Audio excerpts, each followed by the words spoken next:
Thursday, 2026. I decided to do things a little bit differently today, okay? Thought for the day, Ralph Waldo Emerson. People only see what they are prepared to see. People only see what they are prepared to see. And today's reading by Reverend Kelly Robbins, well, I'm going to give you a synopsis of it, okay? And it's like this. Fear arises from both instinctive reactions and learned experiences, especially when uncertainty or stressful situations threaten our core values. And that was kind of the central point, when they threaten our core values. And what she'd actually used as an example was when her teenage daughters went out and ignored the rules about the curfew and consistently came back way beyond, or beyond the curfew. And this got to her because her family core values were that you respect the family's rules, but they didn't.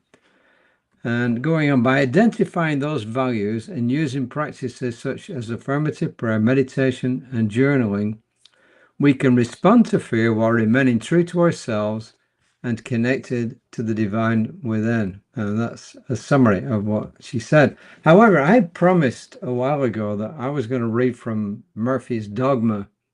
You remember? Most of you are familiar with that. It was actually last month, but I decided today was a good time. So I thought I would give you a synopsis of the reading for today, the 20th of August, and then I would read Murphy's Dogma. And here it comes. And just remember, Murphy's called the Human Whisperer. It's actually written by his owner, Rev Bob Luckin, who writes as if he is Murphy. Murphy's Dogma, Pause with Perspective, is the subtitle. And it's kind of cute. It shows I don't know what he is actually. He's a small, hairy dog with cute looking eyes, and there's a picture of him there. And then on the side, it actually shows a cat and a dog kind of playing together, but both looking kind of open-eyed. And this is theoretically Murphy, but in reality, Bob Luckin, right? For many of my human friends, the world appears to have been turned upside down while spinning out of control at a dizzying speed. He says, this has happened to me a few times. During those times, I find myself looking for a safe place. Most time, the safe place is in my bed. I look for safe people like Bob and Judith. I assume Judith is Bob's wife. When I feel overwhelmed, Bob engages me in some kind of game. I know that sounds counterintuitive, but once I give in and allow myself to play, I stop feeling afraid and I find myself filled with feelings of love and joy.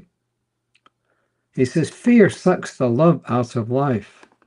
When we're afraid, we try to solve our problems while drowning in chastity waves of fear.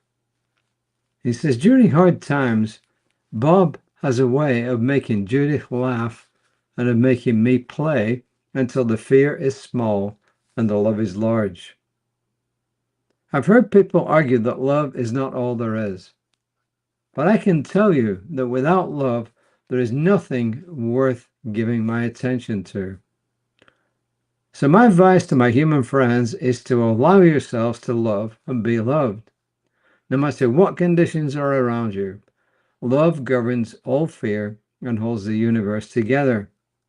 You can never go wrong when you focus your attention and your energy on loving others and on this gift of life. And ends it by saying, love is what holds it all together.